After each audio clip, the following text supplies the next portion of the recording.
was up in the tree stand, and all of a sudden the wind picked up, and I thought, this isn't going to happen. This is going to be a bad day. And I looked off to the side, and this guy walked right underneath my tree stand, and it took my breath away. Wow. It took a double take. Mm-hmm. I didn't know what I was looking at first. That was the buck that walked up, the 8-point that walked up behind me. A few minutes later? So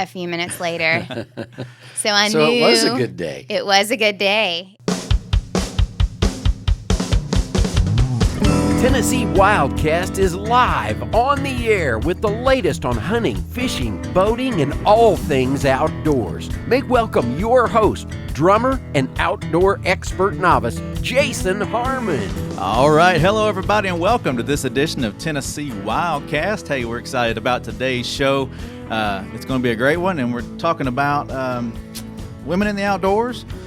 Mentioned a story about some albino deer that were caught on camera last year, and we have the lady here that captured that footage, and she's going to tell us about that. And she's going to tell us all about her experiences in the outdoors, how she got introduced into that, and all that kind of stuff. So it's going to be fun. I have Mr. Don King with me. Yes, sir, Jason. Thanks for the invite, and glad to be dealt in around our WildCast poker table here. Yeah, we'll deal everybody in today. Miss Amy Hall, we're going to deal her in and have her with us. We're glad to have you. Thank you for having me. If you're looking around, we've got a few more things on the wall. Yeah, the decorator's been in, haven't we? Yeah. We had to incorporate some of Don and I into the room. We got a drum back here, a guitar behind him, a Route 66 tie-in, and you may learn more about that in the shows to come, maybe. That's a good idea. Stuff like that. Keep you guessing. So, anyway, studio's looking cool, and I'm glad to be here today. Amy, we met Amy through Mr. Joe Benedict. Yes. He is our chief of the wildlife division here at TWRA. Yes, yeah. And he does great work upstairs, keeping wildlife in order up there. And then he said, I met this lady, or I know this lady, Amy Hall. She'd be a great guest. And then James Kelly, our deer biologist, said, I've seen her on a podcast. I think she'd be great for you. So, right. So Amy is here today, and we're glad to have her. I appreciate it. So tell us about yourself. I learned about you through Joe and James and the albino deer that you ran across, and that's kind of how we met. But tell us about yourself real quick. Well, I come from Jackson, Tennessee. I'm originally from West Tennessee, and hit Alabama for a few years, and then back up here to Nashville in 2001. Okay. So we're in Smyrna now. It's my husband, and we've got 2 kiddos that are a little bit older, elementary school. Yeah, fun times. Fun times. They still like you at this age. So I'm enjoying that part. Mom's that still part of cool life. right now? Yes. I'm a photographer here in town. Okay. Family events, that kind of thing. Pretty much anything except for weddings. Wildlife? A little bit of wildlife. Okay. Oh, right. Good. I'd like to delve into that a little bit more, I think, as I grow in hunting. Yeah. And then I'm also an archery coach, a volunteer parent archery Neat. coach for the Tennessee schools here in the area. Awesome. Yeah. Awesome. Well, we love archery. We love the outdoors. And I'm glad you're here today, and look forward to learning more about you and just talking about women in the outdoors. You're fairly new to the sport of hunting. From the podcasts that I've seen online and learned about you, but who introduced you to the outdoors, and what got you interested into hunting? I get that question a lot. It's when did you start? Who was it? Family? Was it when you were little? No, it wasn't. Nobody in my family hunts, and I think my brothers started hunting when they became teenagers, but I was already gone at that point in time. So this will be my 4th season hunting. All right. I think it was my husband was who inspired me to get started. So you mentioned earlier before the show, before we started rolling tape, that your husband works in wildlife field as well. Mm-hmm. He graduated from UT with wildlife and fisheries degree, and he's at the Corps of Engineers as a biologist. Awesome. So he has definitely pushed me into wildlife a little bit more than I ever had before. Just hanging around him, I'm sure you pick up on things. Oh, yes. The language, the jargon, all of that. But he did a great job when I started asking questions and when I went through hunter safety and when I started all that. He took on the idea of you're fully capable of doing this. If you have questions, ask. Here's what it looks like. Kind of set it all up to kind of for me to succeed. But then he said, okay, now you go do it. And so I never sat. I actually have never been hunting with another person. Oh, wow. That's pretty cool. The first time I went up, I got out there and I looked at the tree stand. It's dark. I've got my headlamp on. And there are ants crawling up the ladder. And they're red ants. And I text him probably some language that cannot be repeated on here and said, I don't know if I can do this. And ants are some people snakes, spiders, but I can't stand ants. They come in an army, right? Yes. And red ants, I didn't want to be sitting in that. And he said, well, honey, you can pull your big girl pants on and get up there, or you can come home and get back in bed. And I said, well, I'm going to do it. So I just would swish them off as I got up there. There was a snake skin up there when I got up there. Really? Like, it was like everything coming against me. Yeah. And I got up there, and it was kind of that sense of, I did it. Yeah. I have beat nature. I'm here. I am here. And then you just sit there and You're ready for the show, weren't you? You watch the world wake up, Yeah. and it's a great feeling to be able to do that. Well, you mentioned Hunter Ed. Tell us about your experience in hunter education. I did the online courses for the first part of it, and then went over for the day course. And I was the only female person in the room, which was kind of cool. I was probably the only one of 5 above the age of 20. You don't see that much in classes. Most times it's kids. It's a lot of kids, which is great. I loved seeing it. I would have loved to have seen more girls in there, and I think that that's changing as the years go by. My daughter will be one this year that will sit through that class, and I really enjoyed it. I really enjoyed the conservation side of it. I loved hearing that side of it. I loved hearing all the rules and regulations. I like to know what, and actually I think that was where I knew that it was illegal to shoot an albino deer. And so I really, really liked going through the course. I'm an information lover, so I love sitting through it and learning. So would you encourage other ladies, Yes. adults even, Yes. not to, it's never too late to take hunter education? No. And even if you're not going to hunt, I think it's a great course to go through just to learn. I mean, you're living in the state of Tennessee.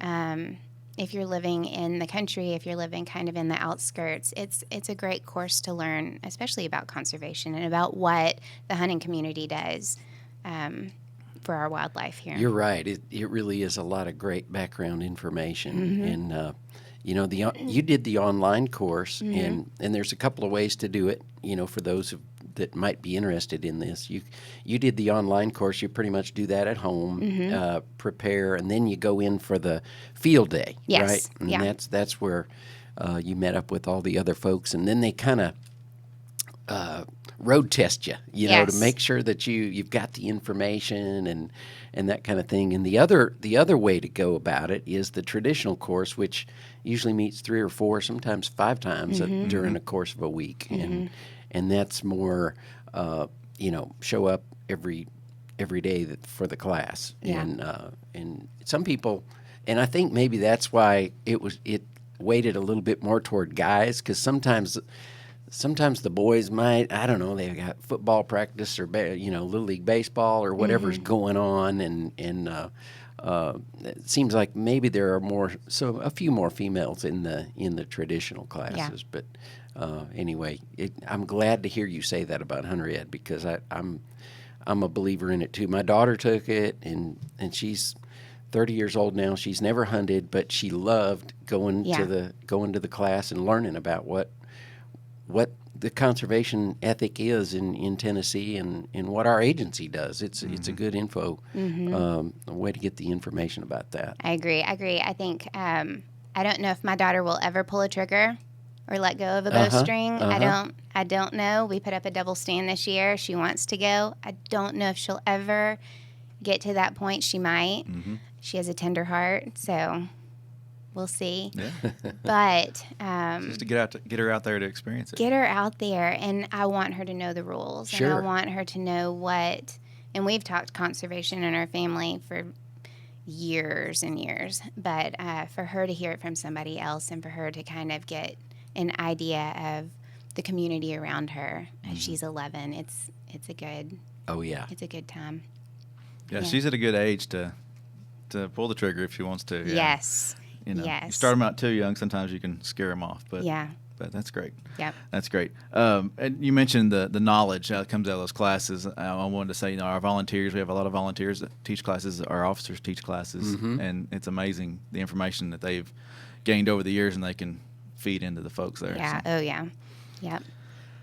All right. Well, let's move forward a little bit. Learning curves, or did it all come natural? So you said you went out that morning, and there's bugs and there's snake skins and there's all kinds of stuff happening. But after a few days, did it come natural? Did you feel like I can do this? I feel like we might not go as often as, I might get out there 15 times in a season, which I think is really good. That's more than I went this past year.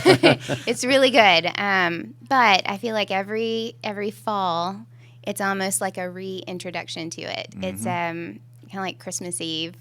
Starting out that night before, and everything, and then getting back up in there, and then it becomes kind of secondhand. That first time I went out, I think the learning curve was climbing a stand, making sure your harness is on, that you're clipped in.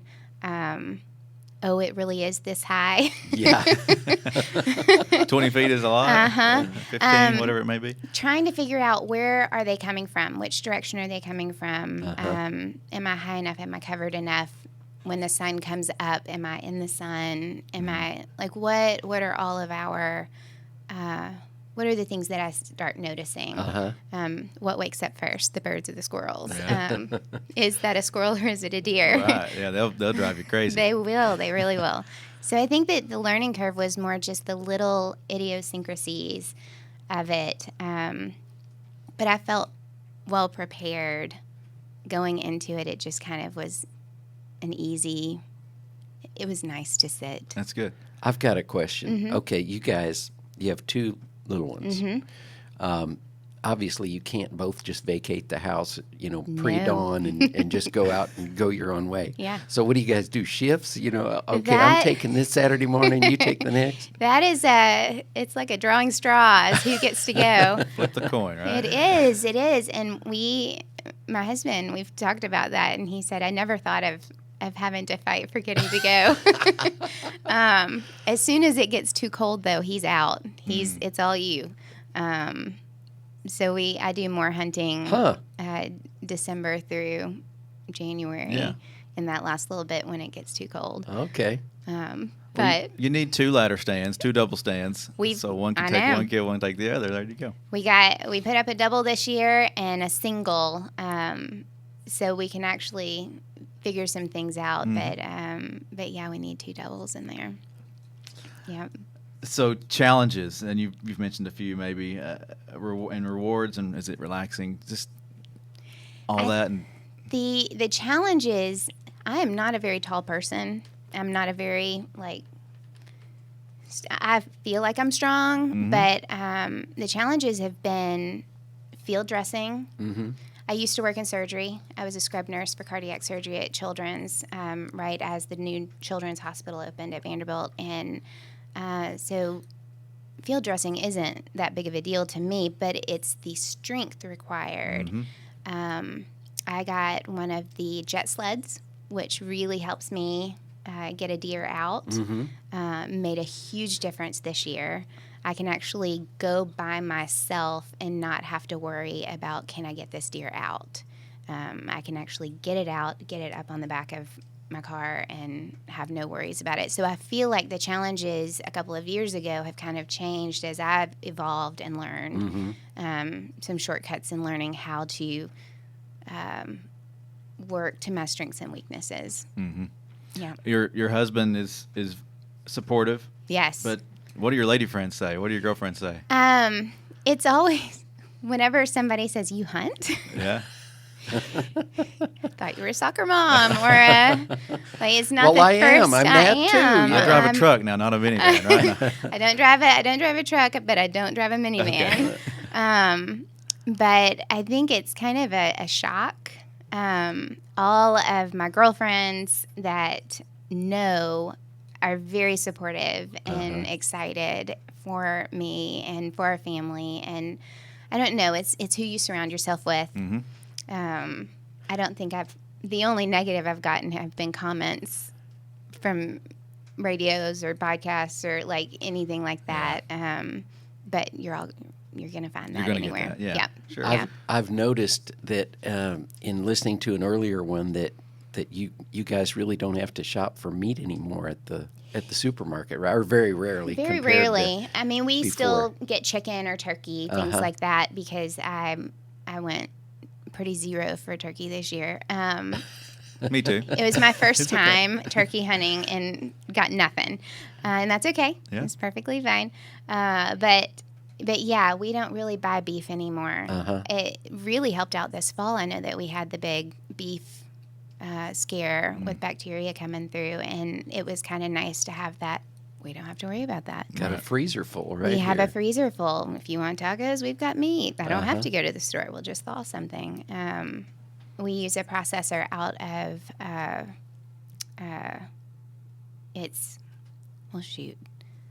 There's a lot of them.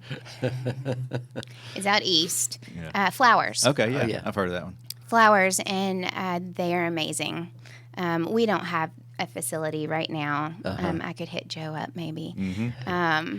And it'd be nice to be able to process on our own. But until then, we really like Flowers and how they handle. It's quick. Mm-hmm. Between field and freezer. It's really quick, and I feel like they do a great job. It's amazing, though, how easy it is to do it at home if you want to. Yeah. If you got the space and... Yeah, that's the key, I think, having the place to do it. Mm-hmm. Yeah. The grinder is real cheap if you want to make hamburger out of that or whatever, but... Yeah, I think our vegan Indian neighbors that we love very, very much, and they share all of their recipes and food, and we eat all of it. Oh, wow. But I don't think they would appreciate a deer hanging in the backyard or in the garage. That close, huh? We'll be a little respectful there. We'll go to Joe's. Sure. I think a 10 by 10 tent would be in your future, maybe, with Right? some walls. Yeah. Hey, we boiled a couple heads on the back on the back porch, and that might be enough for them. Yeah. All right. Well, let's jump into Becoming an Outdoors Woman. Have you ever been to a Becoming an Outdoors Woman event? I have not, actually. Okay. I saw that you had sent that over, and I actually had no idea what you were talking about. So I would actually like to hear more about that. Well, that's, if you're listening, if you've not heard of that or heard about that program, it just happened actually a week or so ago. Right. First week in June. And Weekend. so anyway, it's a 3-day weekend normally, and it's normally held in Crossville, but ladies can come and learn hunting, shooting, archery, camping, cooking, Outdoor photography. Yes. photography, Kayaking. bird watching, kayaking, fishing, all that kind of stuff. Yeah, it's really well-rounded. That sounds great. And it's not only men that teach courses. There's some ladies that jump in there and teach courses as well, but a lot of agency folks and a lot of volunteers. But it'd be a great program. It really would be. Check it I out. would love to Yeah. do that. ATV riding, that's always fun. That is always fun. So anyway, okay, cool. Well, we want to get that plug in there because Becoming an Outdoors Woman is a great program. And then they have the Beyond programs where once you've been through that, you think, well, I want to go muzzleloader hunting or whatever. They have ladies hunts throughout the year that you can step in on. step in there and That sounds great. Take advantage of those. Well, and it sounds like it's an automatic. Hey, you get to know the people that you can connect with. Mm-hmm. I've read in an article that women are the fastest growing in hunting. Like the numbers are crazy entering hunting, but they're also the fastest dropout rate. And so this sounds like it would be a great way to connect other women with each other in Right. order to keep it going. Uh-huh. Because we don't want women to drop out. We want them to keep going to sustain it. Mm-hmm. And being discouraged as women as you get into it to then drop out, then you've lost that cause. So, Yeah.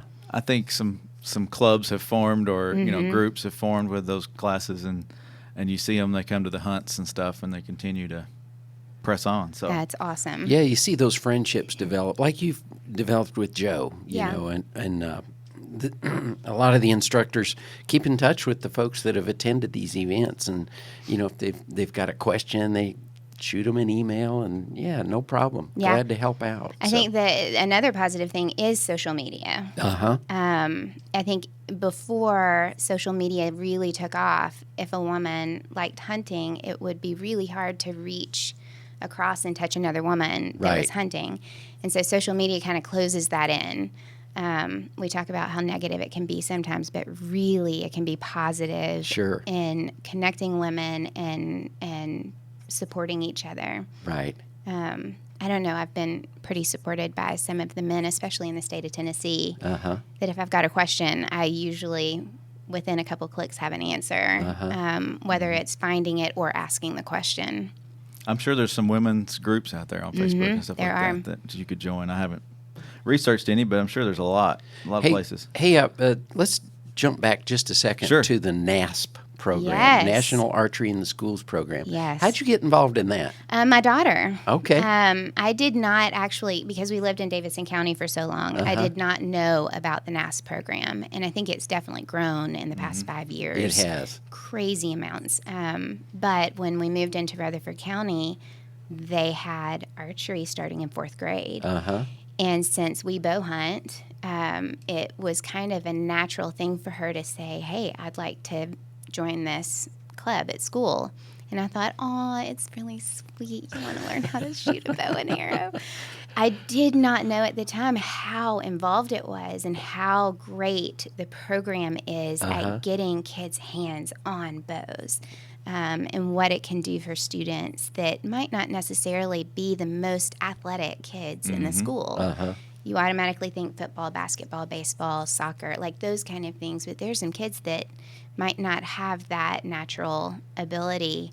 And archery, I have found, has reached kids that might not necessarily have a group. Right. And now all of a sudden they have a group.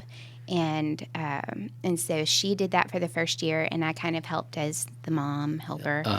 And then went through the NASP program for coaches, and got certified and started coaching this year. So this was my first year coaching. Awesome. Cool.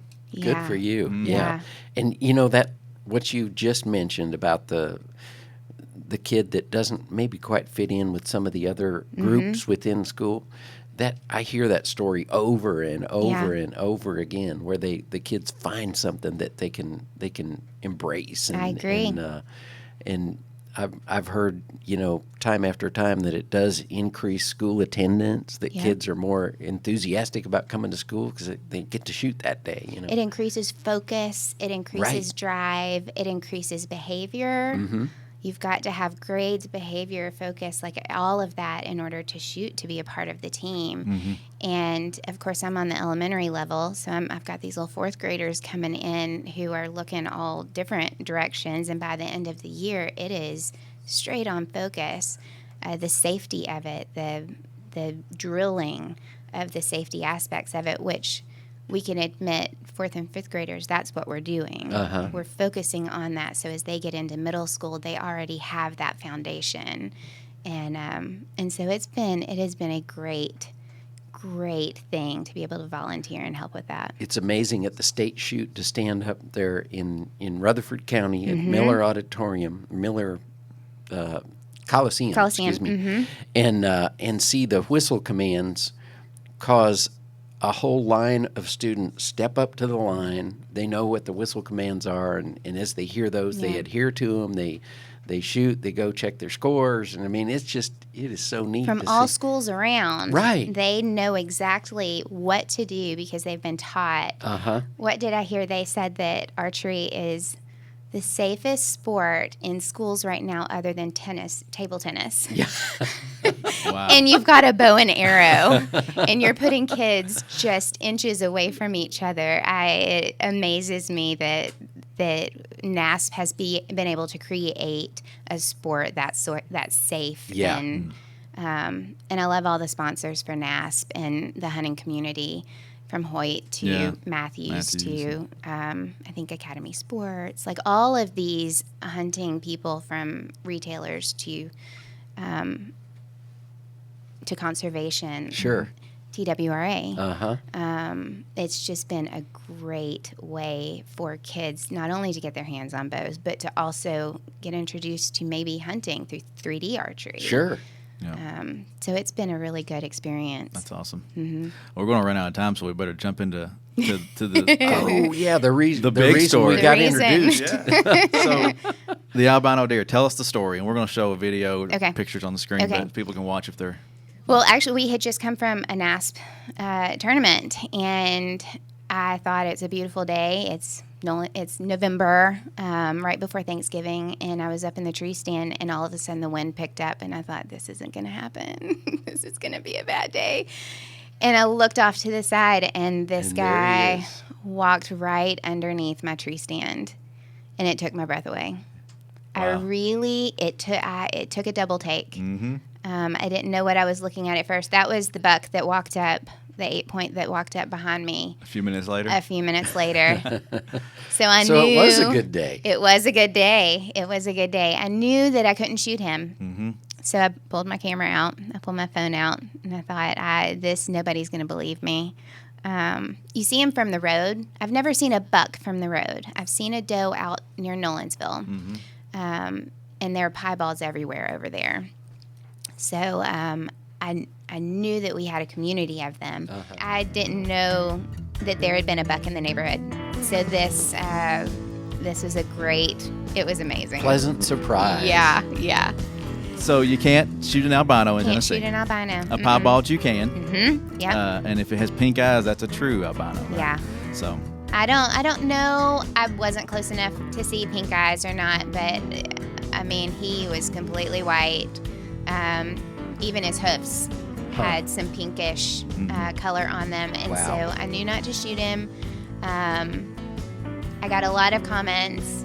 I sent it to you guys first, Right. because I thought that's a great way of getting it out. Don't shoot them. You can't shoot them here. You will get in trouble. Yeah. Do not shoot them. In fact, you guys were testing for CWD at the processor when I pulled up, and I showed the picture of it, and they said, "Did you shoot it?" I said, "No," and they go, "Good answer." Thanks to Hunter Ed class. Yeah. But you guys took it off, and then I went to Thanksgiving, and I got phone calls. Hey, you're on the news. You're like your name, everything's on the news, and I went, "Oh, okay." I didn't realize that over the next week it was going to go global. Right.